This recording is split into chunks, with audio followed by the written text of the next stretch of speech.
All rise for the Pledge of Allegiance. I pledge allegiance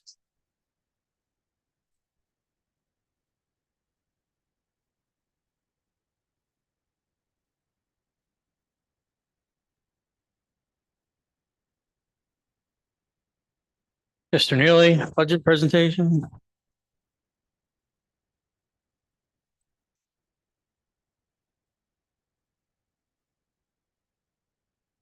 All right, so good evening. We are here tonight to review updates to the 2026-27 general fund budget for South Fayette Township School District. A quick review of our timeline. We passed our proposed final budget last week. We are reviewing updates to that budget tonight, and we'll plan to present the final budget to the board at the June 16th, 2026 board meeting, at which point the board will vote on the budget and set the millage rate for the 2026-27 year. So in addition to reviewing adjustments made to our budget since the proposed final, I also wanted to provide some context around how the district's budget has evolved over the last several years and some of our largest cost drivers, as I know these were items of discussion at our last meeting. First, for my budget presentation so far this year, I've shown the familiar chart demonstrating our revenue and expenditures growing together for several years, but I wanted to review this in a different way tonight, showing how previous approved budgets within the district have looked during that time and the evolution of our fund balance.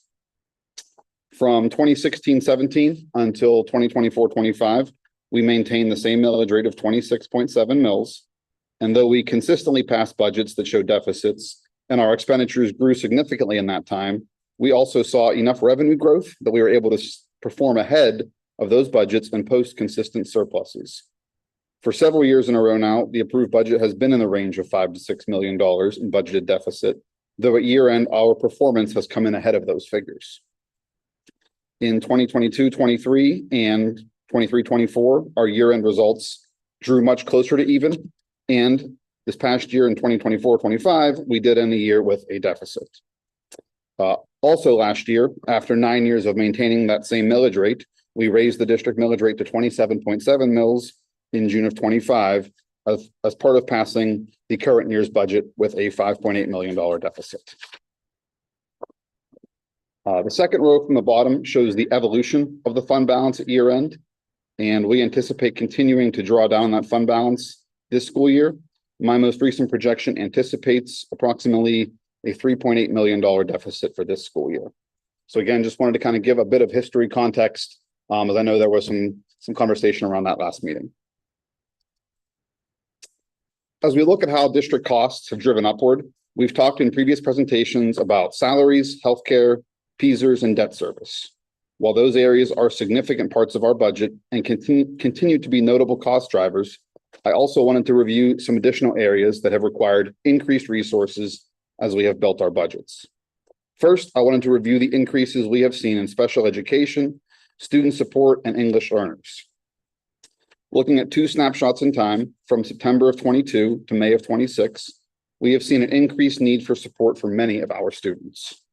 I wanted to first note the row at the bottom of this slide, that for the time indicated, we actually had a slight decrease in our overall district enrollment, but in that same time frame, we have seen 86 additional students identified for special education. Specifically within special ed, we have seen notable increases in students needing autistic support and for specific learning disabilities. Also, we have seen 45 additional students needing support as English learners in that same time frame. This means that our special ed population has averaged around a 7% annual average growth in identified students, and our English learners have averaged a 16% annual growth in these last few years. Looking at the financial impact on the right, our special education accounts, which are the ones that identify direct support to special education students, have averaged over a 9% annual increase, adding approximately $2.4 million from the 2022-23 budget. And our student support services has averaged around a 5% annual increase in that same time frame in order to serve these additional needs within the district. And as we look at the New Year's budget for 26-27, we continue to see these as significant areas that we need to continue to address financially. Next, I wanted to take a sampling of a few different items across the district to show how some of our standard necessary costs have evolved over the last few years. Looking first at utilities, specifically our electric bill, we've seen energy costs increase noticeably these last few years. We are part of the consortium of school districts in the county that pool resources in order to negotiate for the best rates around electricity we can. But even with that, we've seen the district's overall costs continue to grow by 16.8% on average. Next, looking at school buses, we typically will purchase one 84-passenger bus per year most years, and those are the largest of our buses. In the last 4 school years, we've seen those prices rise by around $50,000 in total, approximately an average of 12.6% annually. We competitively price those buses to ensure we're getting the best rate, and yet that's still what we're seeing. And then within the district's monthly healthcare costs, we are seeing an average of a 10.1% increase in cost to the district on an annual basis. Again, we're part of a consortium in an effort to best address this from a financial perspective. And we're still seeing those kind of increases. Those are driven both by the increasing costs of the plans and also some of our additional staff. Finally, within our property and liability insurance, we are seeing an average of a 13.5% annual increase in district costs over the last 4 years. Insurance companies continue to see the cost to repair or replace equipment or property is skyrocketing, and those costs to some degree are being passed along in the form of premiums. These policies are competitively shopped by our insurance agents, and at times we have and will continue to change providers if it's financially advantageous to do so. But this continues to be a significant cost concern for us. These are far from the only places where we are seeing increases. I know it was something presented by several schools and several departments as they review their own individual budgets, just that they are continuing to see the price of the same item increase annually more and more. So with that said, we have been working on making appropriate adjustments where possible to the district's existing budget. And I want to note that this is an ongoing process. We are not finished with this budget in any way, and additional time is being spent on a daily basis within the district to look for ways to further refine this budget as we progress towards a final budget in June. We have meetings set up with schools and departments for the next couple of weeks as we continue to look at how we can address this in the best possible way. So I won't read through each of these line items, but we have started to make some progress in a few areas. And as I said, there are several more conversations, many of which are ongoing from earlier today or from earlier this week. So within the last week, we are showing approximately $248,000 in reductions from the proposed final budget on the expense side and $43,000 in additions on the revenue side. With those adjustments, the revised budget shows a deficit of $6,627,339. So looking at the overall district picture in terms of fund balance, my current projection for 2025-26 sits at a deficit of $3.835 million from that budgeted deficit of $5.88 million. I continue to monitor and refine this projection with the best information available to me in the moment. For 2026-27, you can see the updated budget figures from the previous slide. From a budget perspective, this leaves us with a fund balance projected at the end of next school year of $20,645,000. On top of that, we also would have transferred $1 million to our capital reserve fund to support ongoing construction based on the recommendation from our financial advisors at PFM. As a reminder, that $1 million at the bottom in transfers shows up as an expense within our district's general fund, but stays with the district in a separate account until if and when it's needed to pay for capital projects. We'll continue to work with PFM to evaluate our cash flow and borrowing capacity to determine any ongoing necessity of further transfers in future years. So at this point, I wanted to pause. The rest of the slides in your handout tonight are ones you've already seen. They are updated with this most relevant and current information, but I also want to be respectful of time and of the process and pause here to see if there are any questions or what I can address for the board about the budget.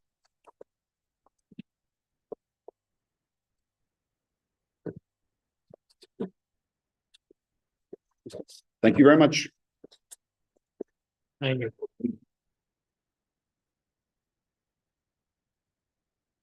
We have a few items in the consent agenda for next week. And guess I will suspend business to hear from residents and or taxpayers. Any comments?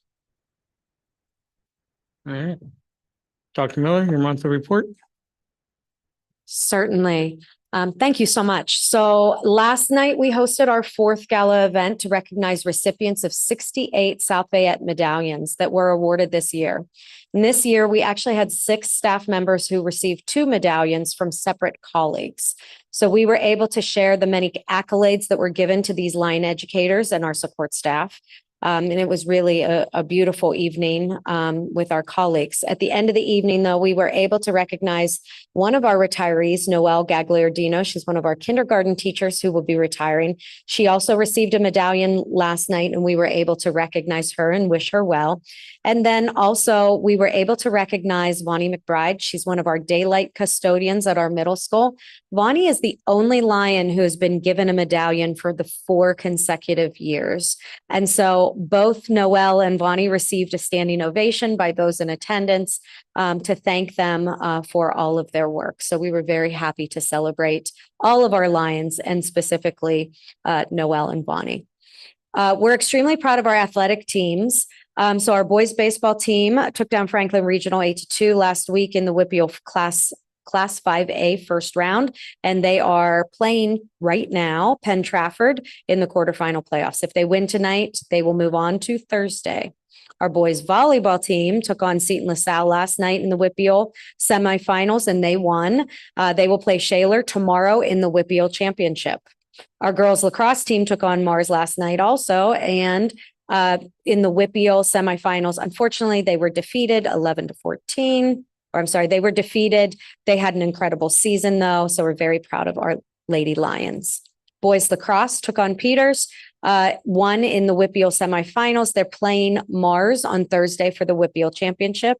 Our girls softball team made it to the first round playoffs. They lost to TJ, but very proud of their season. And our track and field team has been outstanding this year with many of our athletes securing school records as well as personal best records. And there's so many incredible track and field athletes, but specifically I want to congratulate Delaney Shoemaker. She was for winning the 3A WPIAL championship in the 300-meter hurdles. And then our 4x800 meter girls relay team, they also won the 3A WPIAL championship. And there are just so many incredible athletes that we're very proud of. On Wednesday of next week, May 27th at 9:30, we're going to be honoring all of our high school athletes in a district campus parade. You're all welcome to join us. It's a great opportunity, especially for our littlest Lions to be cheering on those students that they admire the most and see them play on the courts and on the field. So we'll be celebrating winter, spring, and fall athletes. Our foundation golf outing is on July 20th. So check out the website if you'd like to donate or register to play. Our 11th graders had a great weekend in Washington, D.C. They had great weather to tour our nation's capital. Our little Lions will be graduating this Thursday. It's always a highlight of my year. We're going to be recognizing them at 2 different ceremonies, one in the morning and the afternoon. You're welcome to join us. It'll be at the high school theater. Our Glow Run will be held this Saturday, May 30th. We have 723 runners already signed up to either run the 1 mile fun run, the 1 mile race, or the 5K race. We encourage everyone to come out and enjoy a great community event. Proceeds will kick off the 2027 Mini-Thon campaign. It's that time of year where we're collecting devices. So parents have been notified. Grades 2, 3, 4, 5, 8, and 12 will be returning their devices next week. And lastly, our 98th commencement ceremony will be held on June 5th at 7 p.m. at the stadium. The rain date is the following day. We look forward to another memorable commencement ceremony. Thank you, Mr. Grove. Thank you.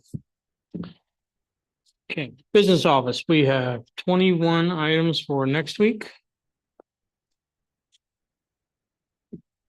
Personnel, there are 16 items, 8 to be voted on today. Dr. Miller, can you help me with those? Absolutely. Item 1 is a resignation of elementary school administrative assistant Diana Maitland, effective June 1. Item 2 is approval to hire Kelsey O'Brien as intermediate school building substitute teacher at a rate of $150 per day. Item 3 is approval to hire Jessica Sinacrope as a English language learner, ELL teacher at Master Step 2. Item 4 is approval for the following custodial resignations: Melanie Klein-Cohn and Lindsay Wilson. Item 5, leaves of absence for elementary school tech assistant Danny Rudolph, elementary school special ed teacher Jen Drazik, that's an extension to honor around June 7th. Elementary school kindergarten teacher Julia McMonigal, honor around September 28th through March 17th of next year, and middle school counselor Taylor Hindle, extension to October 23. Item 6 is the approval of the retirement of intermediate school paraeducator Terry Champ. Terry has been with the district almost 8 years, 7 years and 9 months. So very happy for Terry and thanking her for her service.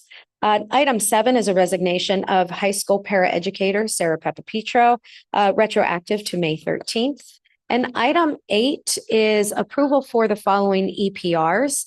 3 for Minithon, Leanne Luck, Christine Magdich, Leslie Willits, Parkway CTC paraeducator this summer, Dakota Yadav, high school homebound instructor Kara Pappas, Camp Conakry personal care assistant Christine Magdich and Stacy Tomlinson, and middle school chorus concert paraeducator Austin March. The remainder of the items 9 through 9 through 16, we would ask for consideration next week.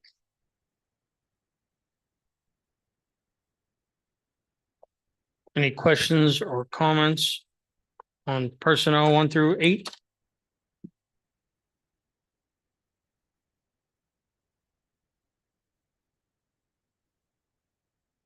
Okay, to move on.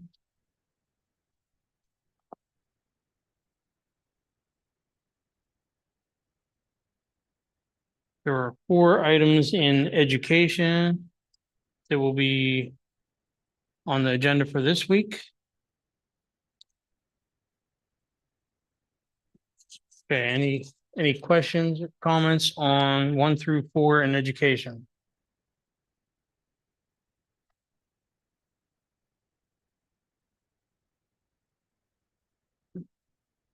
Transportation, we have nothing. Athletics, we will have 2 items for next week. Construction, also 2 items for next week. I have a quick question if I can, Bill. Yep. I don't know if Dr. Miller knows this or not, but I see that the elementary site has been fenced off, in particular the field that was adjacent to the intermediate school. Yes. That field had goalposts and had a sprinkler system on it. Are those being preserved? Do you know? I do not know, but I can find out. Yeah, because I can do we that. shouldn't. I know the just- goalposts are being preserved. The goalposts are being Yes, preserved? Alan and Steve took those down. Okay, so the Um, next question is, there was a sprinkler system put in there. The question is whether or not that can be preserved for reuse or not. That's, We'll look into that. thank you.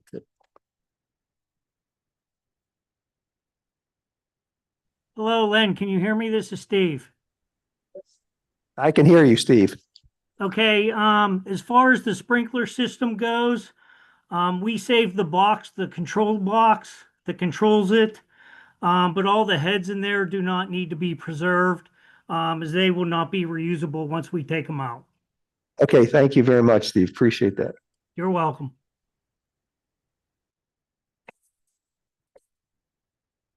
Nothing in miscellaneous. So, is there comment? Taxpayer?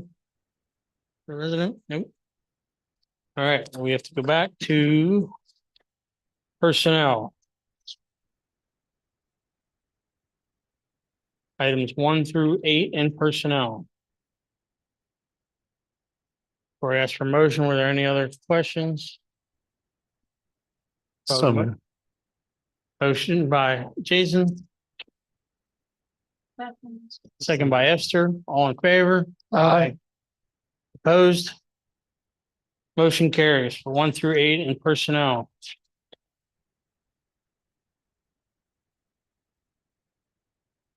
Education, we have 1 through 4.